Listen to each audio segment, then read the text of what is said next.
Muy buenas tardes a todos. Le damos la bienvenida a nuestra actividad de la Semana de la Psicología, que tiene como tema Buena alimentación y ansiedad. Será dictada por el magíster Augusto Méndez y el magíster Israel Ríos. Como moderadora tenemos a la licenciada Giselle Espinosa. Eh, Algunas reglas antes de comenzar eh, serán, por favor, pues mantener sus micrófonos silenciados hasta la sección de preguntas y respuestas. Las preguntas se pueden dejar en el chat a medida que les vayan surgiendo a través del foro, y estos al final se recogerán y se les preguntarán a los expositores para que ellos nos brinden su respuesta. Y por favor, mantener las cámaras apagadas para no afectar el ancho de banda.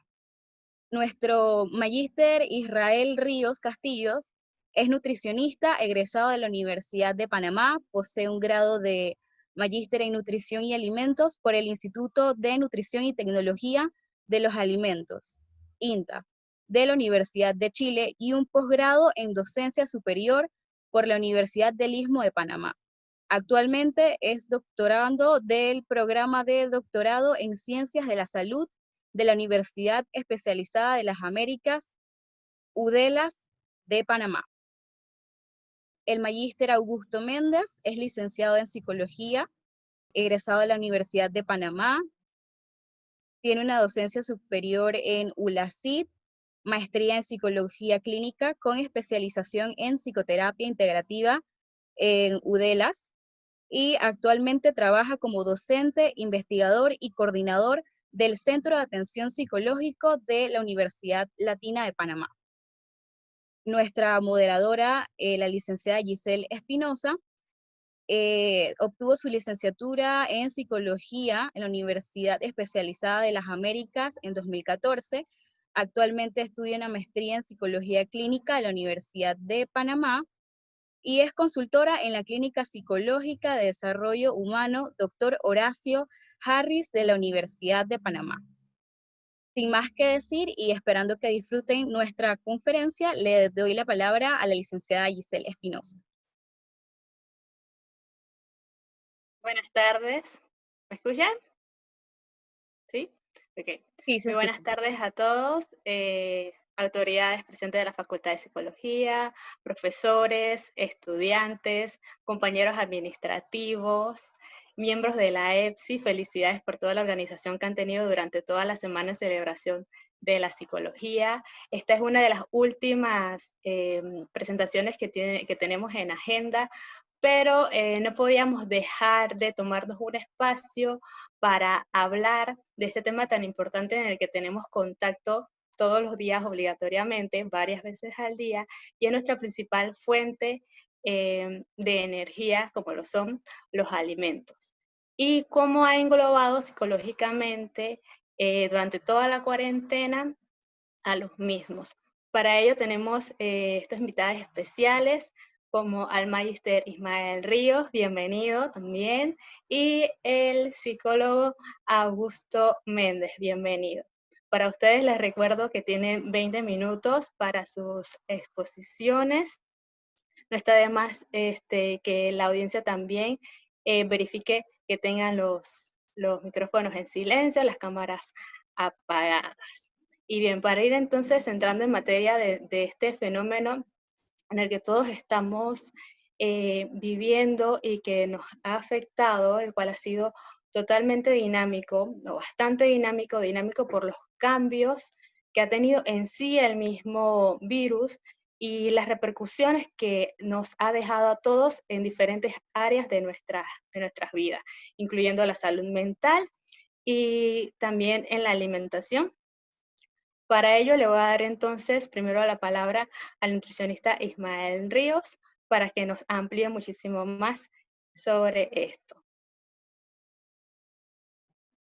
Muchísimas gracias, Giselle, muchísimas gracias al comité organizador por la invitación. La verdad que estoy bastante honrado de poder compartir esto que hemos construido en alianza varias universidades, la Universidad de Panamá, la Universidad UDELA. Yo soy profesor en la Universidad de Panamá en la Escuela de Nutrición. Esa es la siguiente lámina. Déjame mostrar. mis conflictos, declaración de conflicto de interés. Yo trabajo como oficial regional de nutrición para la Organización de las Naciones Unidas de la Alimentación y la Agricultura, la FAO, y además dicto clases de investigación en nutrición en la Universidad de Panamá, en la Escuela de Nutrición, y también como profesor en la licenciatura de Seguridad Alimentaria y Nutricional de UDELAS y en la licenciatura de Educación para la Salud. Bueno, yo quisiera partir con dos principios fundamentales. Uno es establecer el enfoque de derecho en esta presentación, recordando que en nuestra Constitución, en el artículo 56, se establece el derecho a la alimentación saludable, principalmente para los niños pequeños, para los adultos mayores y para la población en vulnerabilidad. Y ese derecho de la alimentación saludable se traduce en precisamente que no es solamente el tema de alimentación, sino que necesitamos alimentarnos de manera adecuada. El otro objetivo es discutir un poco cuál es ese perfil nutricional que tenemos en nuestro país, ver un poco el contexto del COVID y, por supuesto, cuáles serían esos elementos de alimentación saludable que deberíamos tomar en consideración. Otro de los principios de esta presentación se enmarca también en los derechos, perdón, en los Objetivos de Desarrollo Sostenible, los ODS, que se enlista en la Agenda 2030 para el Desarrollo Sostenible sin dejar a nadie atrás, y que el número 2 es precisamente el tema de alimentación y hambre cero. Yo quisiera partir también con esta lámina, muestra la terrible situación que enfrenta el planeta entero con relación a las principales causas de muerte. Vemos aquí en estos dos gráficos, el gráfico de la izquierda, las 10 principales causas de muerte para el año 2000 y las 10 principales causas de muerte un poco más reciente. Y como se puede observar, las que encabezan esta lista están la isquemia, el infarto, el ataque al corazón. También aparece la diabetes en el año 2016, cuando para el año 2000 no estaba dentro de las principales causas de muerte a nivel global. Y es precisamente la mala alimentación la que se relaciona con el desarrollo de estos desenlaces de salud que son causas principales de muerte a nivel mundial.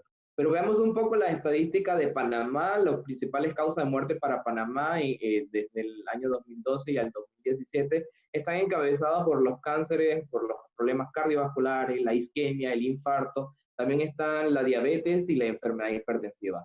Nuevamente, los temas de mala alimentación encabezan las principales estadísticas sobre de qué se muere la población panameña.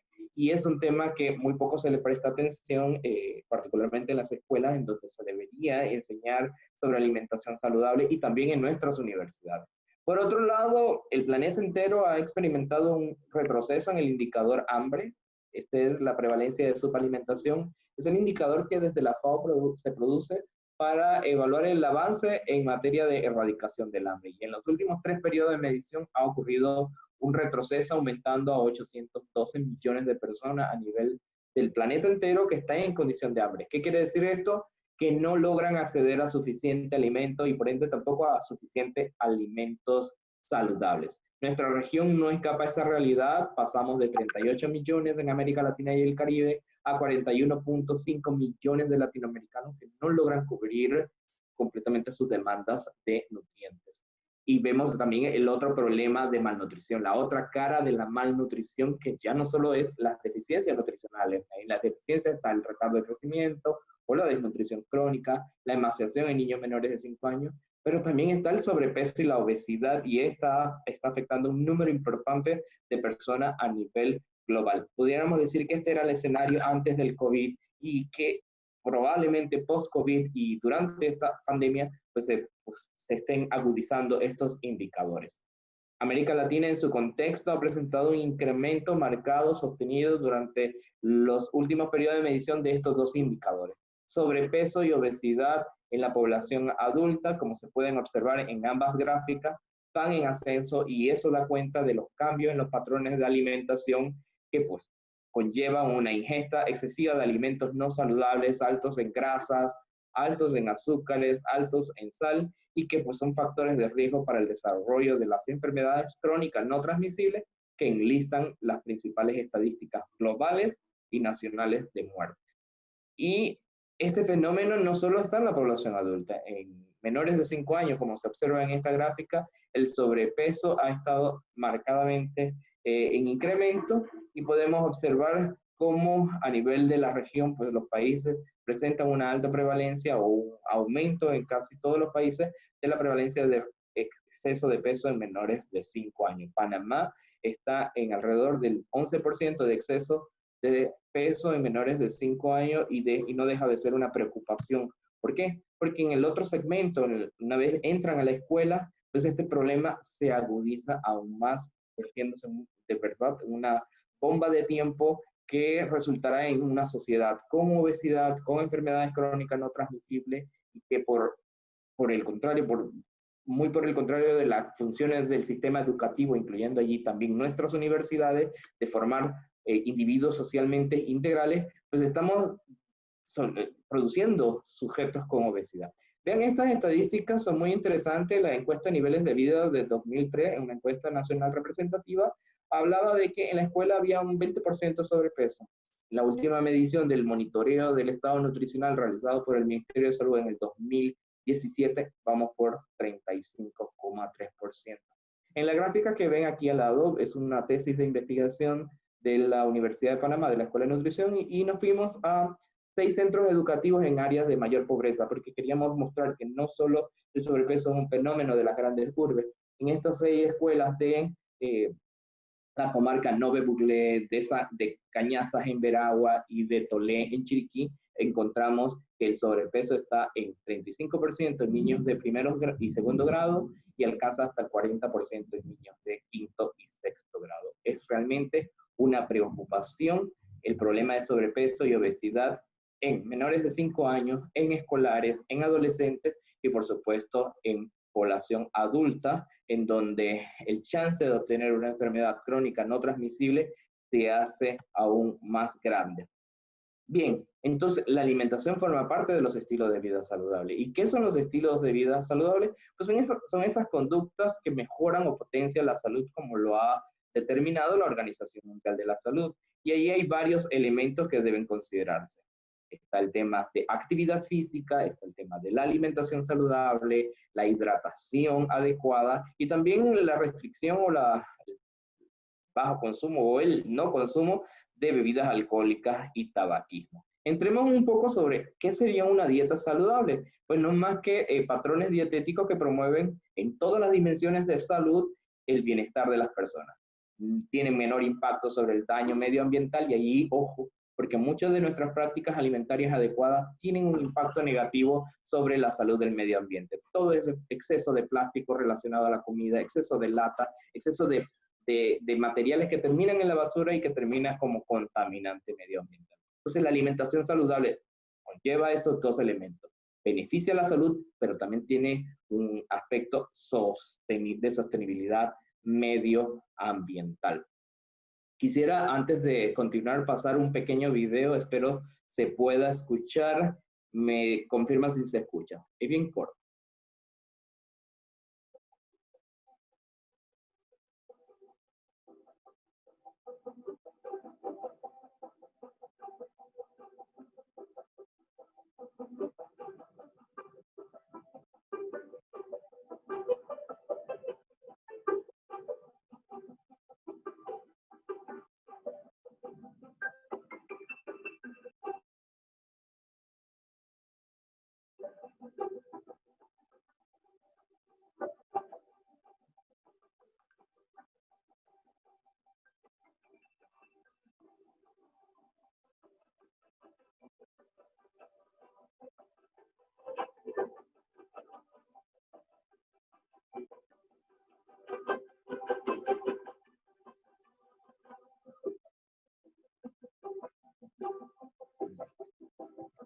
Muy bien, continuando. Entonces, los alimentos deben ser saludables porque cumplen múltiples funciones en nuestro organismo. Debe ser lo más cercano a una alimentación natural, como se menciona en esta gráfica, porque cumple funciones fundamentales como reparación celular, restauración o reparación del organismo, mecanismo de defensa. Tiene múltiples funciones y, por supuesto, ayudaría a evitar el desarrollo del exceso de peso cuando se realiza una alimentación saludable.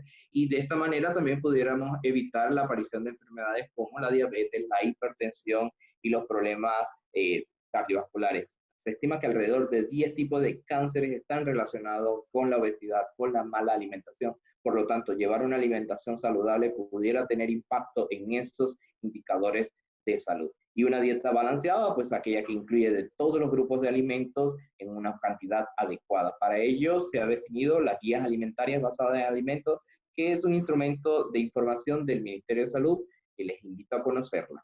Uno de los mayores problemas que hemos observado en los últimos 30 años es que ha ocurrido un cambio en la forma de comer, pasando de dietas tradicionales, formada por alimentos naturales, poco procesados, cereales, frijoles, cereales integrales, alimentos mínimamente procesados, a patrones muy ultraprocesados, como lo que vemos al otro extremo: comida chatarra, bebidas azucaradas, comida enlatada, comida de conveniencia, que solo tocar el microondas, pues ya está lista para consumir. Y son precisamente esos cambios en los patrones de alimentación lo que están relacionados con el exceso de peso, con la obesidad y con las enfermedades crónicas no transmisibles. Por lo tanto, deberíamos cambiar de un enfoque meramente biomédico de salud, que atañe el problema del sobrepeso y la obesidad, a una responsabilidad individual. Por ejemplo, decir que el sobrepeso y la obesidad es un problema de la persona que lo padece porque come demasiado y que no hace suficiente ejercicio, yo creo que ahí estaríamos en un error. Uno de los mayores problemas del sobrepeso y la obesidad es ese enfoque de individualista y no considerar el medio ambiente o el entorno, la oferta de alimentos alrededor de donde ese individuo se desarrolla socialmente, los supermercados, las ofertas de comida chatarra, todo ese bombardeo en publicidad y promoción son en última instancia los que condicionan o los que están haciendo esos cambios en los patrones alimentarios. Por lo tanto son o son determinantes que deben ser abordados desde un enfoque también de políticas públicas. Ha ocurrido un cambio en la norma social del tamaño corporal, pasando de modelos muy esbeltos, muy delgados, a lo que nosotros ya ahora estamos acostumbrados a ver: sobrepeso, obesidad, no meramente estadísticas, sino figuras reales de la obesidad en nuestro contexto nacional. Aquí voy a detenerme y hacer un paréntesis porque una de las cosas que tememos con la actual pandemia es que la brecha en acceso a la alimentación saludable se hace cada vez más grande. ¿Por qué? Porque la alimentación saludable implica tener o integrar algunos alimentos que probablemente por tema de precio, costo, no sean de fácil adquisición. Muy lejos de la realidad, llevar una alimentación saludable es realmente económica siempre y cuando se identifiquen cuáles son los alimentos que debemos consumir. Pero ¿por qué traigo esta colación? Porque se ha observado que la obesidad, las enfermedades crónicas y los problemas hipertensivos, los diabéticos, son los que tienen peor resultados ante una infección por COVID-19. Este estudio reciente muestra la necesidad de ventilación mecánica invasiva, y en sujetos con obesidad se incrementa ese riesgo hasta casi 7 veces más necesidad de ventilación mecánica invasiva en comparación con sujetos no obesos. Entonces sí existe una relación entre obesidad, COVID, mayor mortalidad. Pero ¿qué determina lo que nosotros comemos? Es una cuestión meramente de actitud, es una cuestión influenciada por el ambiente, por lo que se sabe, por lo que se siente, por lo que se cree y por lo que hacemos en casa. Pero eso es fácilmente influenciable por la publicidad, por la promoción, por el bombardeo de la industria de comida no saludable, que maneja presupuestos enormes en comparación con los presupuestos de salud para la prevención de estas complicaciones. Entonces, este enfoque más ampliado, enfoque basado en el ambiente, debe considerar marcos normativos, políticos. Nosotros estamos impulsando normativas como etiquetado frontal de advertencia nutricional, que es un sistema de sellos en donde cada vez que compra un producto en el supermercado o en el comercio, pues le advierta que tiene alto contenido en grasas, alto contenido en azúcar. Otra medida, por ejemplo, puede ser la restricción de la publicidad de comida no saludable, especialmente para niños, la prohibición del patrocinio y la publicidad dentro de espacios donde están los niños, por ejemplo, en las escuelas. A nivel de las instituciones, entrar en la currícula de las escuelas para introducir alimentación saludable como una materia obligatoria para que ese niño durante toda su formación pues reciba consejería sobre alimentación saludable de una forma práctica y didáctica. Y por supuesto, llegar al núcleo familiar, que es una de las grandes limitantes que tenemos tanto del área de la salud como en el sistema educativo, lograr que ese padre se enganche a esas actividades educativas a nivel de las comunidades, aprenda a hacer preparaciones más saludables, aprenda la importancia sobre ofrecer una alimentación saludable a sus hijos. Les mencionaba, las estadísticas de Panamá no son muy lejos de la realidad. Más de la mitad de la población tiene sobrepeso, al menos 1 de cada 4 tiene obesidad. Y estas dos condiciones detonan las enfermedades crónicas no transmisibles que, aunado a los patrones, a los cambios en los patrones alimentarios, hacen el escenario ideal para que las enfermedades crónicas no transmisibles pues acumulen ese mayor número de muertes. Y en este escenario actual de COVID, pues empeora esta situación. Por lo tanto, abogar por la alimentación saludable resulta fundamental y crucial en este momento. La respuesta que debe dar el gobierno hacia la emergencia alimentaria por COVID debe integrar este enfoque de patrón alimentario, debe integrar también el enfoque de sistema alimentario, entendiendo que todo ese ambiente, toda esa industria alimentaria está tratando de condicionar determinados patrones, determinadas formas de comer bajo un interés meramente económico, en donde se promueve el consumo desmedido de bebidas azucaradas, de comidas no saludables, pues que va en desmedro de lo que significa una alimentación adecuada.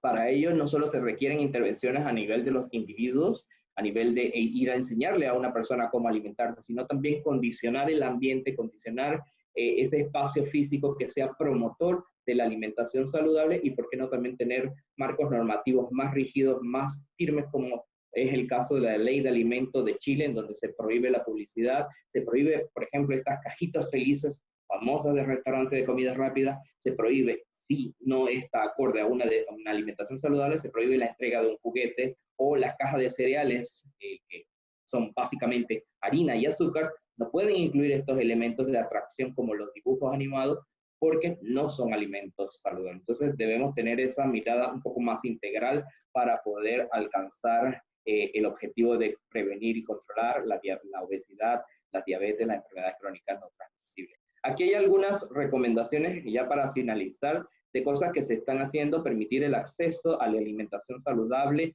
y estos programas de ayuda de emergencia, por ejemplo, deben incentivar la compra o la adquisición de frutas, vegetales, hortalizas, idealmente de pequeños productores para la respuesta alimentaria, estos vales de comida, estas kits alimentarios que se están entregando. Los programas de alimentación escolar y los programas de educación nutricional como estrategias para promover alimentación más saludable. Las guías alimentarias, como les comentaba, desde el 2013 nosotros estamos trabajando con el plato de la alimentación, están en la página web del Ministerio de Salud, consúltenla, son 8 consejos muy prácticos sobre cómo llevar una alimentación saludable. Y por supuesto, evaluar cada vez que se realice compra qué contiene el alimento. Recomendaciones finales, siga la regla de 1/3 de vegetales y frutas en el plato, o puede incluir un día entero solo vegetales y frutas, porque de esta manera estamos recibiendo vitaminas, minerales, fibras esenciales que nuestro cuerpo requiere. Cocinemos en casa. Yo creo que una de las ventajas que tiene la pandemia también es que nos ha enseñado a cocinar y nos ha obligado a cocinar en casa y no depender tanto de los restaurantes, pero ahí tener cuidado porque también hemos observado que producto de la ansiedad, producto de buscar una manera de satisfacer necesidades, pues optamos por preparaciones no saludables como flanes, dulces, que no están mal, siempre y cuando se consuman de manera moderada o también que se integren preparaciones más saludables. En la universidad estamos con un proyecto bien grande en Udelas y también en la Universidad de Panamá para evaluar ese estado del sistema alimentario en la universidad y nos hemos encontrado con múltiples puntos de entrada para acciones de alimentación saludable. Comida no saludable, ofertas no saludables. Hay un sinfín de elementos que se están evidenciando dentro de Udelas, dentro de la Universidad de Panamá, que pudieran ser mejorados para promover hábitos alimentarios más saludables. Sea un consumidor crítico, evalúe cada producto que compre, revise la etiqueta nutricional, identifique alimentos que no son sanos, no se deje engañar, porque muchas veces dicen bajos en grasa, bajos en sal, light, etcétera, y cuando evalúan las concentraciones, los contenidos nutricionales, pues son alimentos no saludables.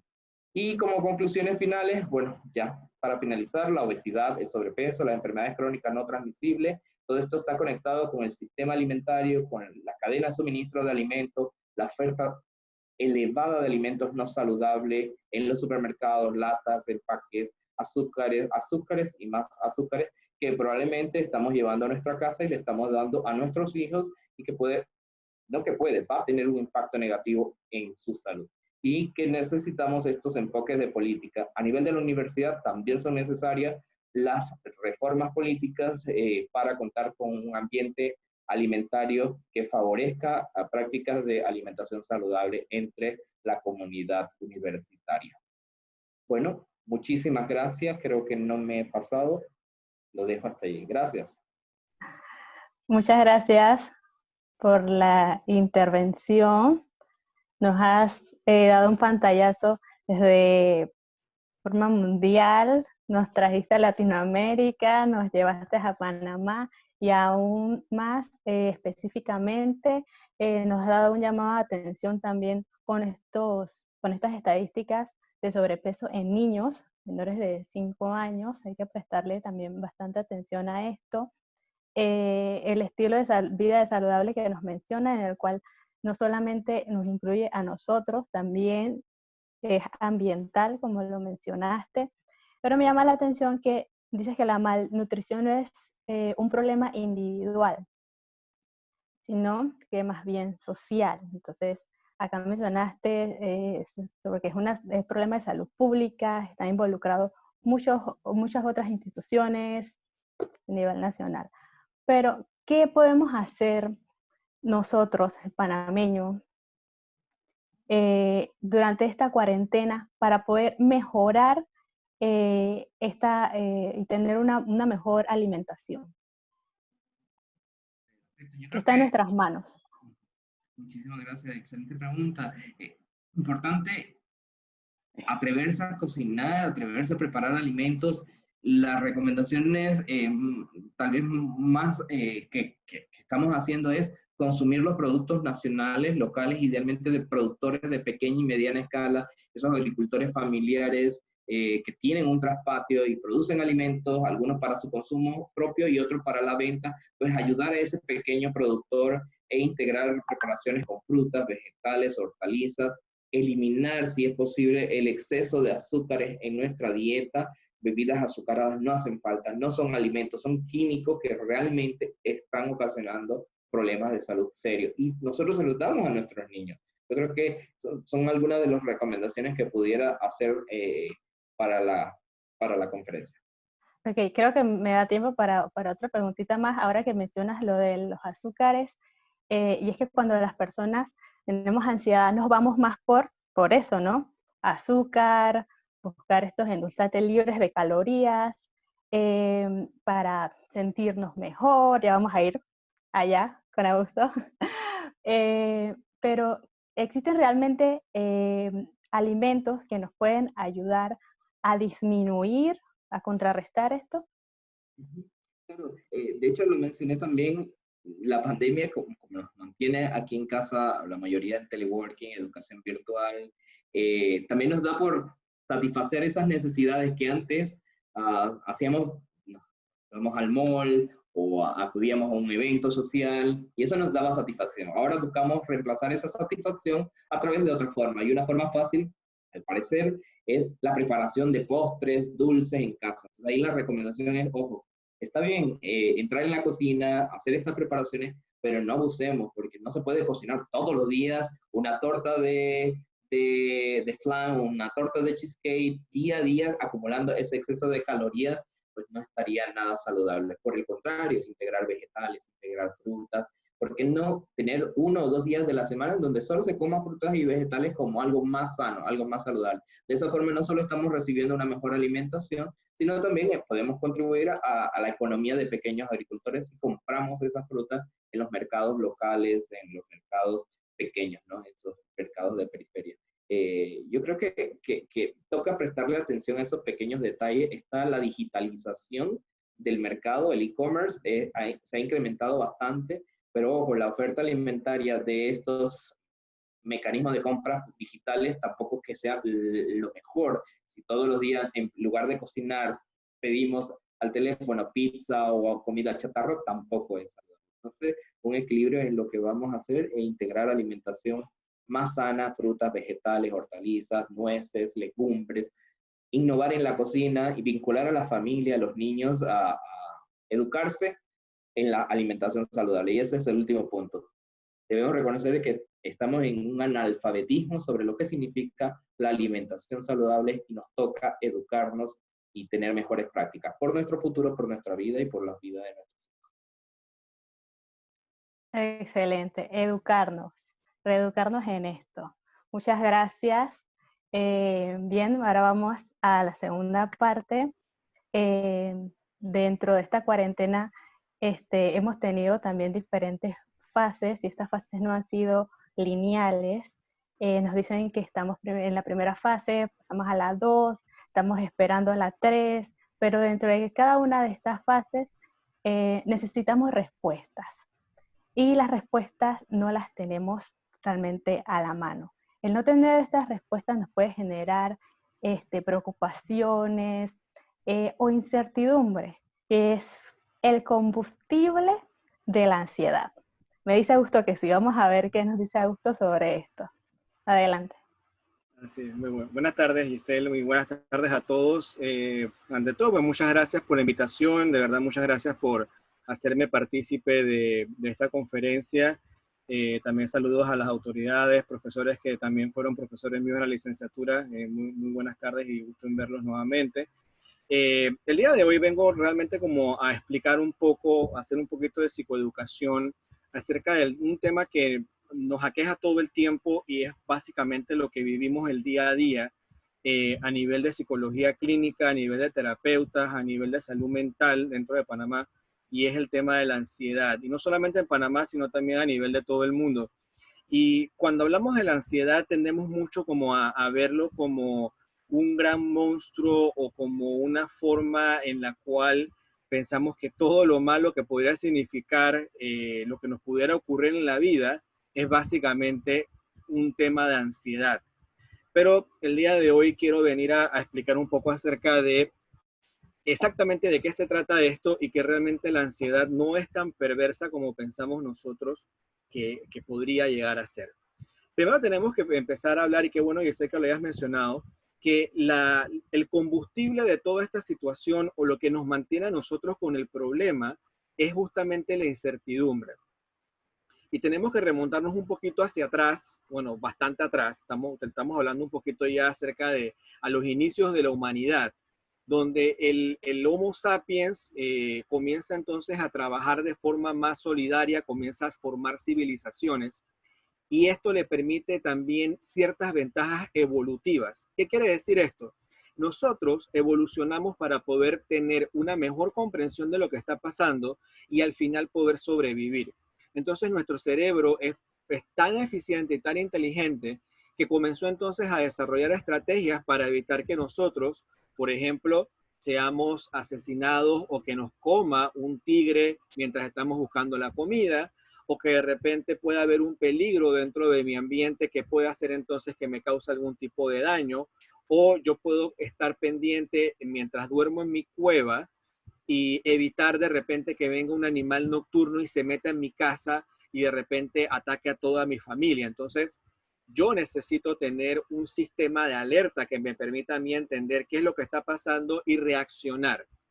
Ese sistema evolutivo nos ha acompañado a lo largo de toda la existencia del ser humano y es lo que nos permite a nosotros realmente entrar en un sistema de huida o un sistema de combate. Esas son sencillamente las dos maneras en las cuales el sistema nervioso presenta esa forma de enfrentarse al ambiente.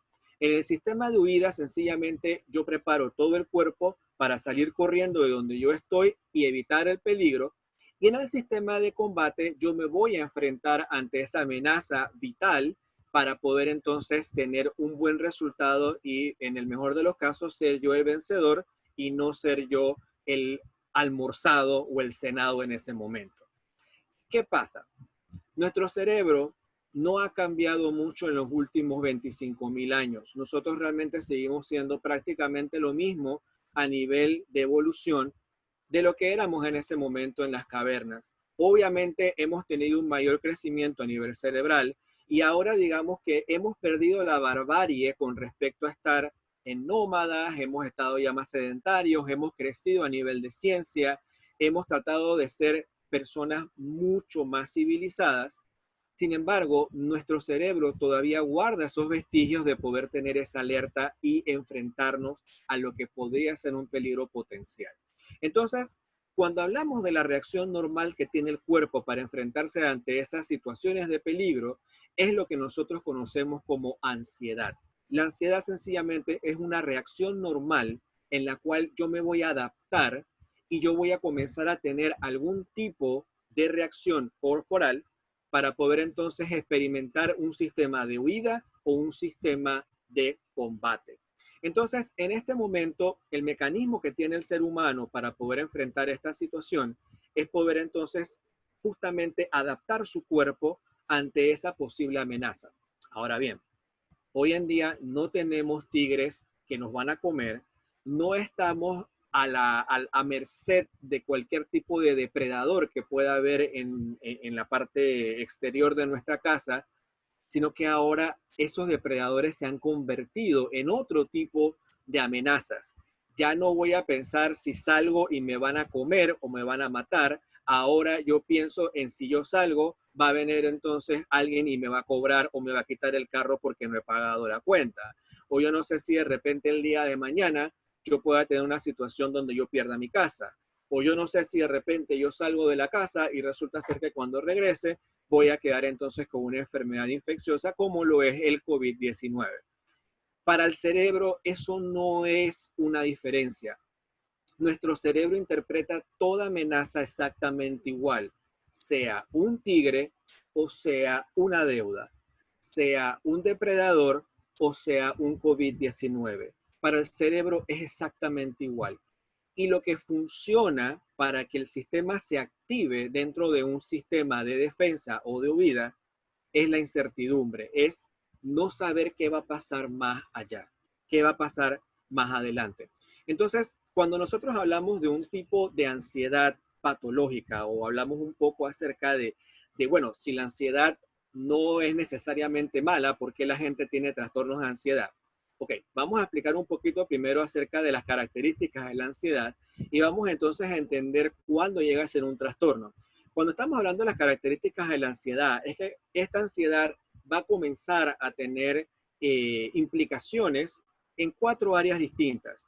Primero vamos a ver en la parte conductual, vamos a ver que la persona comienza a cambiar su forma de ser producto de esa incertidumbre, va a comenzar a tener esquemas cognitivos totalmente diferentes, es decir, la manera en que piensa y percibe lo que pasa afuera y yo comienzo a procesar esa información va a cambiar automáticamente producto de la incertidumbre. Tercero, vamos a ver también cambios a nivel físico. Recordemos que la ansiedad es una manifestación del cuerpo. Nuestro sistema nervioso está dividido en 2 partes, hay una parte simpática y hay una parte parasimpática, y la que se activa cuando tenemos ese tema de proceso de huir o de pelear es el simpático. Y la manifestación crónica es que la persona va a tener palpitaciones muy seguido, va a tener sudoraciones, va a tener opresión en el pecho, va a tener malestar en el estomacal, va a tener entonces algún tipo de dificultades de respiración, va a tener las manos sudorosas porque el cuerpo se está preparando o está preparándonos a nosotros para ese inminente ataque. Entonces, esa manifestación física, si se prolonga, obviamente va a tener algún tipo de consecuencia bastante negativa en la persona. Y por último, tenemos el aspecto contextual. El aspecto contextual, y acá me estoy refiriendo un poco ya a las últimas investigaciones que se han estado realizando a través de la psicología basada en evidencia, nos indica que el contexto en el cual la persona se desarrolla es sumamente importante para poder definir lo que es realmente un trastorno y lo que no es un trastorno. Puede haber una persona que tal vez en el contexto de trabajo sufra de demasiada ansiedad, pero de repente cuando sale de ese contexto y pasa a otro contexto, realmente no hay ningún problema, no se disparan todas las características que acabo de mencionar. Pero si el contexto no importa y la persona sigue manifestando estas dificultades en cualquier tipo de entorno, automáticamente vamos entonces a estar en un tipo de trastorno de ansiedad. Entonces, es importante tener en cuenta esto porque cuando comenzamos a evaluar la ansiedad y comenzamos también a tratar la ansiedad, hay que hacer esa diferencia muy grande en cuanto a lo que es realmente un trastorno y lo que es realmente ansiedad, que todo el mundo la tiene. La única manera, y eso siempre se los menciono a mis pacientes, la única forma en la cual tú no puedes sentir ansiedad es que no vivas. Si tú vives, vas a tener ansiedad, y la ansiedad no es lo que te está realmente acabando. Lo que te está acabando es cómo proceso eso que está pasando sin que yo tenga el control, la incertidumbre, la manera en la cual yo voy a tratar de controlar las cosas para evitar que eso pase, pero como no las puedo controlar, siento entonces que ese control, al perderlo, me va a afectar mi vida. Entonces, es un esquema que realmente no vamos a pelear con ella, o por lo menos vamos a tratar de hacerla más llevadera. Pero cuando hablamos de trastornos de ansiedad, sería interesante poder mencionar algunos de esos trastornos que son como los más conocidos a nivel de la psicopatología. Solamente voy a mencionar un par de ellos para poder mantener un poquito como ese contexto con respecto a la ansiedad. Dentro de los trastornos de ansiedad y bajo lo que es el Manual Diagnóstico de Enfermedades Mentales del DSM-5, nosotros mencionamos que los trastornos de ansiedad es una especie de espectro. Y en el espectro de la ansiedad nosotros vamos a encontrar diferentes categorías. Vamos a ver los trastornos obsesivos compulsivos, vamos a ver los trastornos por estrés postraumático, vamos a ver los ataques de pánico, vamos a ver los trastornos de ansiedad generalizada, la fobia social, la agorafobia y la fobia específica. Y el día de hoy me voy a enfocar por temas de tiempo en cosas muy puntuales para poder entender qué está pasando. Una de las cosas que más ocurre o que más nos llega a nosotros a nivel de la parte clínica son los ataques de pánico. Y los ataques de pánico los puede sufrir cualquier persona. Esto no significa de que la persona, por sufrir algún tipo de malestar psicológico, ya sea catalogada como algún tipo de enfermo mental, y hay que desestigmatizar ese tipo de situaciones porque esto le puede pasar a cualquier persona, no necesariamente debe tener algún tipo de trastorno mental. Cuando hablamos de trastorno de pánico, estamos hablando de que los ataques de pánico se vuelven muy seguidos en un corto periodo de tiempo. Y los ataques de pánico comienzan entonces realmente a mermar la forma en la cual la persona comienza a desarrollarse en la vida, ya sea en el trabajo, la familia y demás. Los ataques de pánico pueden ocurrir en cualquier tipo de situación y pueden ocurrir en cualquier tipo de trastorno. Personas con depresión pueden sufrir ataques de pánico, personas con trastorno afectivo bipolar pueden sufrir también de ataques de pánico, personas con ataques de repente que tengan algún tipo de ansiedad generalizada pueden tener también ataques de pánico, y básicamente lo que nos indica el ataque de pánico son manifestaciones físicas. Y viene entonces el miedo a volver a manifestar esa forma de experiencias físicas, y yo trato entonces de evitarlas a toda costa. Al evitar eso, que dentro de la teoría de la terapia de aceptación y compromiso lo denominamos como evitación experiencial, yo comienzo a evitar aquella situación que realmente me hace malestar o me provoca malestar, pero el evitar esa situación comienza entonces a afectar el ritmo completo de mi vida.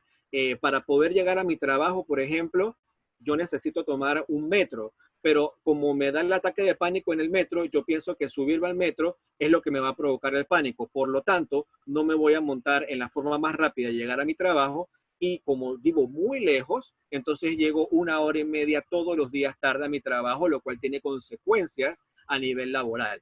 Entonces, esa experiencia, esa evitación experiencial va a hacer que la persona tenga mucha dificultad al momento de poder desarrollar su vida, y ahí es donde vamos a ver el tema del ataque de pánico. La fobia social también es algo bastante común, que es cuando la persona tiene ansiedad o sufre ansiedad extrema por hablar en público, y que básicamente lo inhabilita de poder tener incluso situaciones súper normales, como por ejemplo ir a comer a un restaurante. No puede hablar con las personas que están a su alrededor, ni siquiera con la mesera o el mesero para pedirle la carta para comer, porque tienen un profundo temor de ser juzgados o que están siendo observados. Entonces, básicamente eso es lo principal de la fobia social. En cuanto a la agorafobia, tenemos que básicamente es un miedo irracional para poder estar entonces en lugares y espacios abiertos.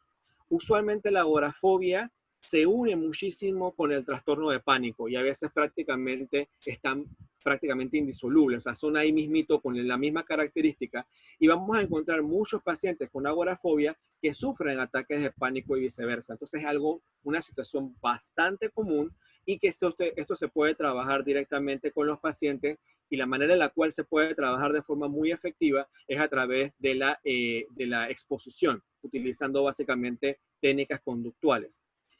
Las fobias específicas, cuando hablamos de fobias específicas, nos estamos manifestando a ese miedo irracional a un estímulo en específico, es decir, nada más me provoca ansiedad excepto un estímulo en particular. Ese estímulo va a hacer que automáticamente yo entre en un cuadro de reacción exagerada a lo que es la huida o lo que es el combate. La mayoría de las veces no es combate, es una paralización, porque la persona automáticamente va a quedar en un sentido donde no puede absolutamente hacer nada, o sencillamente sale corriendo de lo que está haciendo y puede también tener alguna implicación a nivel laboral, a nivel familiar o a nivel de relación. Por ejemplo, una persona que tenga fobia a la sangre y trabaje dentro del aspecto médico, es enfermera, es paramédico, es médico, puede tener una dificultad bastante seria si tiene este tipo de fobia. Hay que tener también en cuenta algo, las fobias pueden aparecer en cualquier edad, no necesariamente tiene que venir desde que están chiquitos. Hay personas que obviamente por aprendizaje pueden tener fobias de que están pequeños, pero personas grandes pueden también tener algún tipo de fobia o desarrollar una fobia por algún tipo de evento traumático. Hay que recordar que esto tiene que ver mucho con el tema del condicionamiento clásico. Entonces, ese condicionamiento va a ocurrirnos toda la vida. Y en algún momento puede pasar que de repente yo genere ese estímulo aversivo y tenga entonces ese tipo de fobia. Entonces, ya dicho esto, la pregunta del millón sería, ¿qué yo hago con la ansiedad? O sea, ¿qué yo puedo trabajar contra la ansiedad? Y la respuesta es sencilla, absolutamente nada. Y será como raro, porque uno dice, pero ¿cómo no voy a hacer nada si realmente me siento relativamente mal? O sea, yo la estoy pasando mal. Este dolor en el pecho, no puedo respirar, me duele, me arden las manos, las tengo sudorosas, me duele la espalda, me duele el cuello. ¿Qué hago? Las investigaciones que se han estado realizando a través de los últimos 20 años con respecto a la ansiedad, y hay que tener en cuenta de que la ansiedad es uno de los trastornos psicológicos que más evidencia científica y más trabajos se han realizado a lo largo de este tiempo, y se ha demostrado que entre más la persona pelea para evitar la ansiedad, más va a sufrir de la ansiedad, porque estás constantemente tratando de luchar con algo que todo el tiempo te va a estar coexistiendo contigo. Entonces, cuando yo trato de luchar contra eso, trato de que no me pase, trato de controlar que no me pase eso, es cuando se comienza a generar más ansiedad todavía porque no puedo controlarlo y automáticamente se van a comenzar a disparar todos los indicadores psicológicos, biológicos, conductuales y contextuales que abarca en los trastornos de ansiedad. Entonces, ¿qué recomendaciones se pueden brindar para esto? Número uno, pues no pelear contra ella. Hay muchos ejercicios y parte de la terapia es justamente trabajar eso, no pelear contra la ansiedad. Vamos a hacer de la ansiedad nuestra amiga. Aquella persona que de repente está al lado de nosotros, no me agrada mucho, pero la tengo aquí al lado. Vamos a tratar de hacer ejercicio porque a través del ejercicio también podemos obtener temas de relajación. Bueno, tal como lo mencionó el Magíster Ríos, la alimentación es sumamente importante, es súper bueno poder hacer esto porque si no tenemos una buena alimentación podríamos tener otras causas que hayamos revisado, bien como lo mencionó el Magíster Ríos, con respecto a enfermedades cardiovasculares, enfermedades gastrointestinales, que van a enmascarar el trastorno de ansiedad y eso obviamente va a hacer que la persona se preocupe mucho más. Entonces, es necesario también tener una buena alimentación, dormir necesario, eso también es muy importante, tratar de tener una buena higiene del sueño, practicar técnicas de mindfulness o atención plena. Cuando hablamos de atención plena no estamos hablando nada de budismo, ni estamos hablando nada de temas tántricos, no estamos hablando nada de eso, estamos hablando de ejercicios para poder focalizar la atención. Por ejemplo, algo rapidito para que de repente lo puedan hacer cuando termine esta sesión, es que, por ejemplo, ustedes agarran un pedacito de lo que a ustedes les gusta comer o lo que van a cenar, lo ponen en su boca y no lo mastican y no se lo tragan de una vez, sino que lo mantienen en la lengua y comienzan a observar la textura de ese material que ustedes están comiendo, comienzan a observar el sabor, si pica, si no pica, si es salado, comienzan a observar la solvencia que tiene ese material en la boca, cómo se disuelve, qué sensaciones produce eso, y eso que están haciendo es atención plena. Y la atención plena va a hacer que automáticamente los niveles de estrés se vayan reduciendo. Obviamente esto hay que hacerlo varias veces, hay que entrenarse y hay que hacerlo como si fuera un gimnasio muchas veces para que uno automáticamente comience a tener una disminución de la ansiedad. Y lo último podría ser también hacer rutinas en casa. Y no me refiero a rutinas de ejercicio, me refiero a que en este tema de cuarentena hay que tratar de mantener una rutina lo más normal posible en cuanto a temas de, bueno, de lunes a viernes me despierto a esta misma hora, de esta hora a esta hora voy a trabajar, de esta hora a esta hora voy a almorzar, de esta hora a esta hora sigo trabajando, termino de trabajar a tal hora, ahora voy a hacer entonces un ritual donde voy a bañar, me voy a ponerme mi pijama, voy a hacer no sé qué, voy a ver televisión, voy a distraerme. Si no tenemos esa rutina, nuestro cerebro comienza entonces a entrar justamente en lo que habíamos hablado de la incertidumbre. El cerebro necesita tener control. Así que le vamos a dar el control, pero el control no de la ansiedad, le vamos a dar el control de algo que realmente podamos controlar, que es nuestra rutina, nuestro propio horario. Y por último, si nada de esto funciona, si usted realmente siente que lo que está haciendo no le funciona, ha tratado por miles de formas de que esta ansiedad se le pueda bajar y ya le está representando un problema bastante serio, tenga siempre en mente que puede recurrir al psicólogo de su preferencia para que pueda entonces trabajar un tema de ansiedad y sobre todo que usted sienta que realmente la terapia le va a ayudar y realmente lo hace. Así que depositar muchísimo y esta es donde vamos a tener una mayor injerencia y una importancia súper, súper grande con respecto a nuestra sociedad, porque a través de la psicología le podemos dar respuesta a las personas para que se lleguen a sentir muchísimo mejor.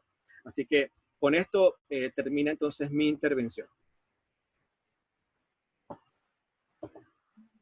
Muchísimas gracias, Magister. Nos diste también un pantallazo bastante amplio de lo que es la ansiedad y todo el espectro de la ansiedad. Y en esta última imagen que presentaste, aunque nos dices que no podemos hacer nada, mencionas muchas cosas, sí podemos hacer bastante, pero creo que es dirigir nuestra atención a otras áreas de nuestra vida, ¿no? Exactamente. Según la definición de salud de la OMS, menciona ser consciente, aparte de ausencia de enfermedad, ser saludable, ser consciente, y eso lo has mencionado acá en el momento en que estamos comiendo con esta práctica de mindfulness. Y con las rutinas de ejercicio que mencionaste, ¿no? No tengo control de otras cosas, pero sobre las rutinas que tengo, las rutinas de ejercicio, no, las rutinas en general que tenemos en la casa. Así que ha sido buenísima presentación, felicidades. Vamos a ver qué preguntas tienen aquí la audiencia. A ver, dice, ¿qué pasa con la ansiedad de rendimiento? Pregunta Rafael Gutiérrez.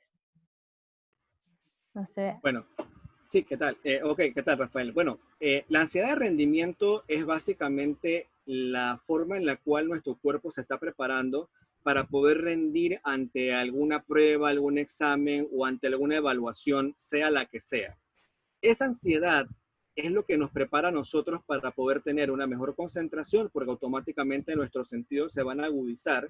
Recordemos que ahí el sistema se activa para poder entonces trabajar ante ese tipo de situación. Yo voy a tener una mejor agudeza mental, voy a estar mucho más concentrado porque todo el cuerpo se va entonces a enfocar en una sola tarea y realmente la ansiedad de rendimiento no es tan grave. El problema va a venir cuando yo comienzo entonces a tomar temas, por ejemplo, que yo pienso que me van a evaluar, pero que mi evaluación siempre va a ser negativa. Entonces ya le estamos agregando un componente cognitivo que es de pensamiento totalmente irracional porque no sabemos si eso va a pasar o no, pero ya yo estoy diciendo, me estoy autoprofetizando que eso que me va a ocurrir va a ser totalmente negativo.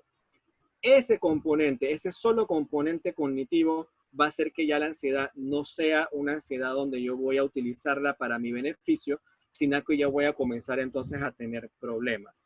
Eso es lo que tenemos que tratar de observar. O sea, ¿qué es lo que está pasando aquí? ¿Por qué yo estoy pensando esto? ¿Realmente eso va a ocurrir así? No tengo pruebas que eso vaya a pasar de esa manera. Lo más probable es que sí puede fallar, pero ¿qué será lo peor que puede pasar? Entonces, esos son temas que uno puede comenzar a hacer esas preguntas para poder disminuir la ansiedad. Ok, gracias. Vamos con la siguiente pregunta. Dice Lidia Umbrera. Buenas tardes, en mi caso he optado por comer frutas cuando tengo ganas de comer postres y azúcares. ¿Qué tan cierto es que las frutas igualmente contienen mucha azúcar y nos hacen subir de peso? Creo que va dirigida al Magíster Ismael. Gracias por la pregunta. Sí, en efecto, las frutas tienen azúcar, azúcar natural propia de la fruta. No es lo mismo comerse de una sentada una bandeja de mango que comerse un solo mango. De hecho, para los diabéticos, en la consulta les recomendamos 3 porciones de frutas al día, porciones moderadas, porciones pequeñas, tamaños, por ejemplo, menos del tamaño de la palma de la mano, por ejemplo, o un guineo pequeño. ¿Qué es diferente con relación al azúcar que está en los alimentos procesados o las bebidas azucaradas? Una bebida de lata puede tener hasta 12 cucharaditas de azúcar. Eso es realmente exagerado. Estos néctares enlatados de frutas que muchas veces consideramos que quizás sea más saludable para los niños, tienen cerca de 70 gramos de azúcar. Es realmente una cantidad excesiva de azúcar. Así que tiene azúcar, más. Sin embargo, la recomendación de consumo es al menos 3 porciones al día, en porciones pequeñas, y allí no nos pasaríamos de las recomendaciones de la OMS de no más del 10% de las calorías totales informadas. Ok. Siguiente pregunta.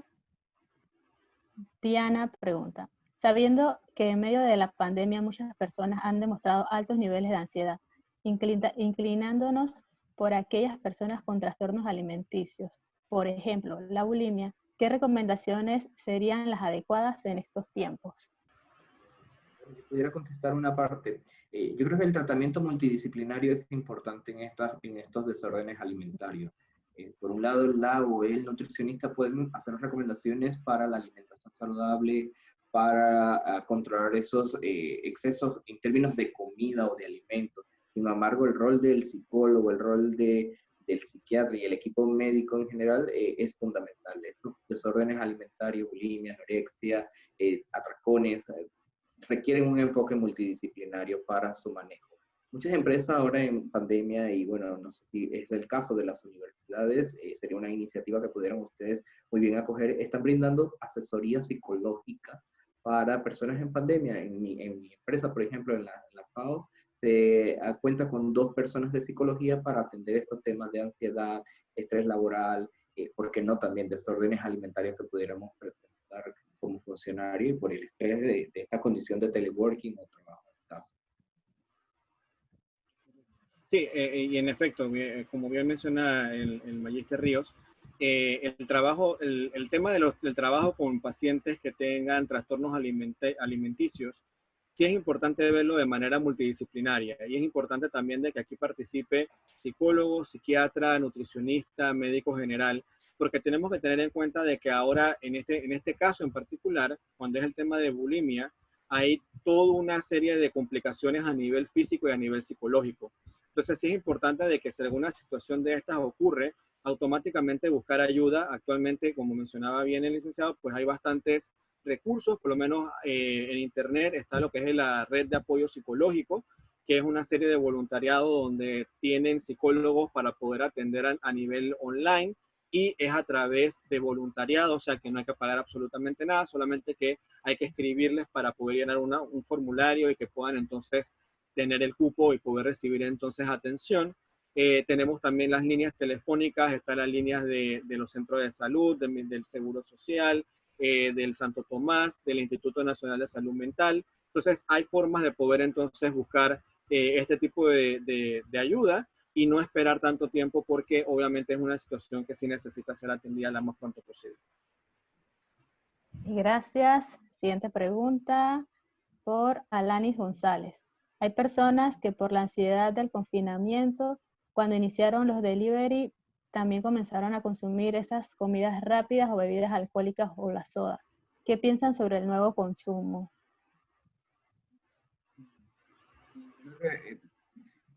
debemos tener cuidado sobre las elecciones alimentarias detonadas por ansiedad. De hecho, en la terapéutica dietética, para manejar el problema exceso de peso, sobrepeso, se le recomienda al paciente una lista de alimentos que debe evitar, una lista de alimentos que debe consumir. Yo creo que hay un enfoque más integral, ¿no? De abordar los aspectos conductuales, cognitivos, comportamentales, de ver cuáles son esos determinantes, esas barreras o facilitadores, ¿no? Nosotros en la Universidad de Panamá hicimos una de las tesis de investigación para ver en sujetos con obesidad cuáles eran esos elementos que detonaban y cuáles eran esos como conocimientos que ellos manejaban. Y ahí salieron unas cosas como el uso de polvos mágicos para perder peso, polvos mágicos que ustedes lo conocen, que son reemplazo de comida, que para nada son saludables tampoco, ¿no? No equivale a una alimentación saludable. O creencias como el número de hijos me hace más peso, si me desarrollé antes. Es una serie de mitos que desde la consulta de nutrición muy enfocada en los alimentos no se abordan. Son aspectos meramente psicológicos, conductuales, comportamentales. Reitero, el abordaje multidisciplinario, cambios de comportamiento hacia prácticas de alimentación saludable es fundamental. Bien, muchísimas gracias a ambos. Creo que ese abordaje multidisciplinario lo estamos haciendo desde la psicoeducación y qué bonito hacerlo en celebración de la Semana de la Psicología. No sé si Karen quiere agregar algo más. Sí, todavía nos quedan unos minutitos. Creo que podemos hacer 2 preguntas más de las que están en el chat. Déjame ver.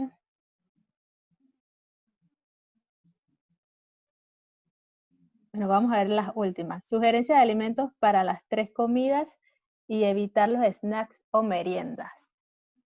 Pregunta Olga Bravo. Muy bien.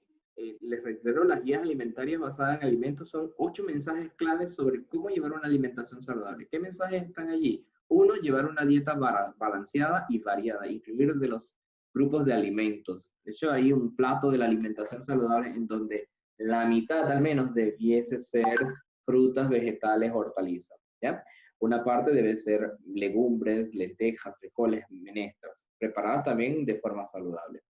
Una pequeña parte debe ser una porción de cereales, idealmente integrales, no este cerro de arroz que acostumbramos en nuestra dieta panameña, que no sería para nada adecuado, ni mucho menos múltiples cereales. ¿Qué hacemos los domingos? Quizás en nuestra propia casa, macarrones, arroz, ensalada de papas. Son 3 almidones juntos que pues no hacen que sea balanceada la comida. Con relación a la fuente de proteína, fuente de proteína baja en grasa, idealmente sin grasa visible, retirar la piel del pollo.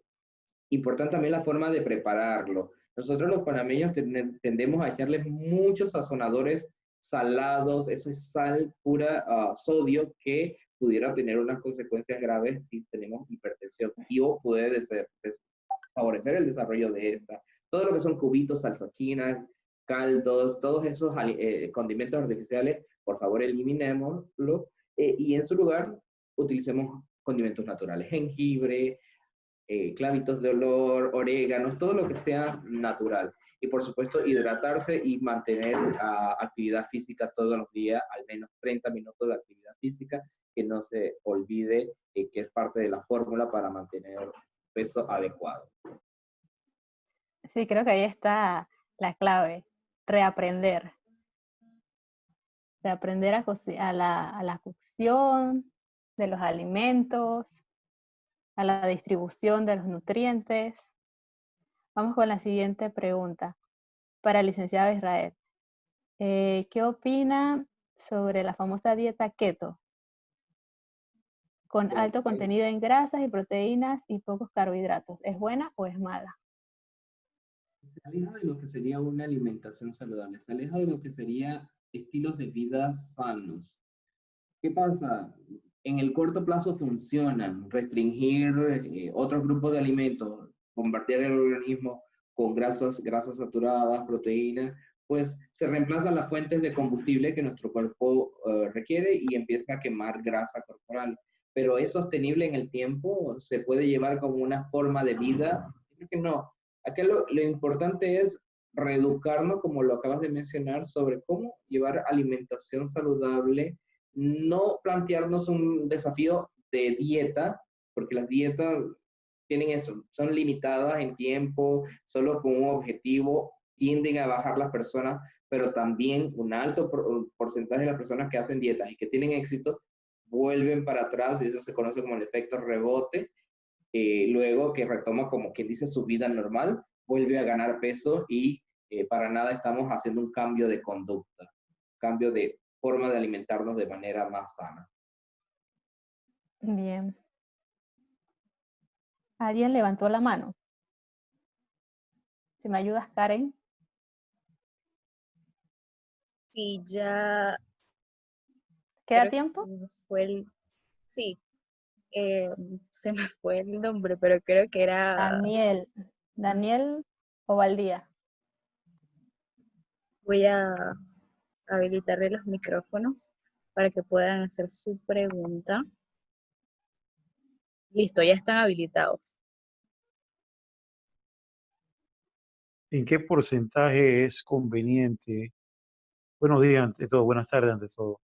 ¿En qué porcentaje que es conveniente reducir los carbohidratos? O sea, siempre se habla de reducir los carbohidratos refinados para poder, de esta forma, poder controlar el peso. Sin embargo, ¿cuánto es la medida o el porcentaje de mi comida total que debo hacer esta reducción? Porque no es muy fácil eliminarlos al 100%, sobre todo cuando estamos acostumbrados a comer por muchos años pan blanco, pizza y todas estas otras cosas que sabemos que ahora con toda esta información que usted nos da, que son los que provocan pues este efecto. Inclusive con lo que mencionó Augusto, cuando te da ansiedad, generalmente te da ansiedad es precisamente ese tipo de alimentos. O sea, tú no sientes ansiedad de comerte una ensalada. La gente cuando tiene ansiedad agarra el refrigerador y lo que busca es helado o comida rápida o una bolsa de snack y ahora sabemos pues que eso, y no es que ahora, siempre lo hemos sabido, no es saludable, es lo que provoca problemas como obesidad y toda la secuela que el mismo trae. ¿Qué porcentaje de los carbohidratos para que haya ese balance y no sentir esos desbordes de ansiedad por ello? Bueno, en realidad es como usted menciona, reducir no significa eliminarlos o desaparecerlos y tener presente los tipos de carbohidratos. Entonces, los azúcares simples, eso es el azúcar blanca, el azúcar morena, la miel, incluso, bueno, como mencionaba la pregunta anterior, las frutas contienen también azúcares. Reducirlos en cantidades menos de, por ejemplo, nosotros hablamos de 10% del total de la caloría debe ser, no debe ser más de azúcares, ¿no? Eso equivale a alrededor de 20 gramos de azúcar. Y 20 gramos de azúcar son no más de 4 cucharadas. Pero hay muchas personas que tomamos café y al café lo tomamos como 3 veces al día y a cada café le colocamos 4 cucharaditas de azúcar. Entonces ya estamos consumiendo en exceso, ¿no? Por otro lado, limitar las bebidas azucaradas, que esos son azúcares refinados o simples.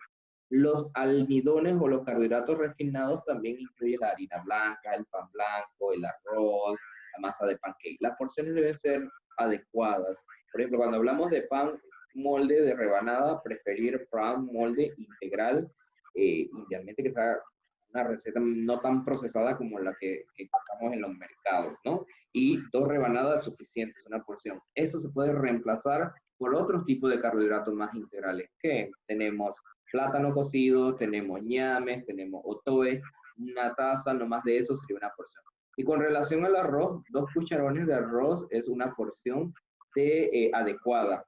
Cuando vemos esos platos, nosotros decimos de los trabajadores de la construcción que llevan esta vasija de helado de medio galón, repleta en arroz, frijoles, ensalada, macarrones. Entonces, ahí ya habría un exceso y es lo que debemos controlar. Cambio. Muchas gracias. Bien, vamos, creo que esta sería ya la última pregunta. ¿Cuál sería la intervención con respecto a un grupo familiar que no cuenta con los recursos financieros para llevar una dieta balanceada?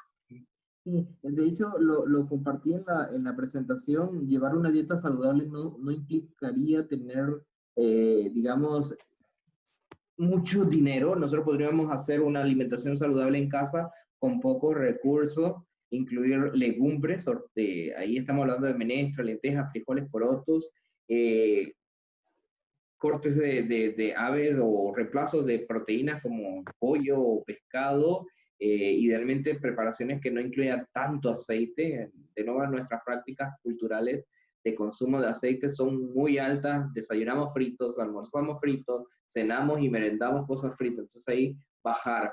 Y por supuesto, en este periodo de pandemia lo que estamos observando, ¿no? La respuesta del gobierno central a través de los kits alimentarios.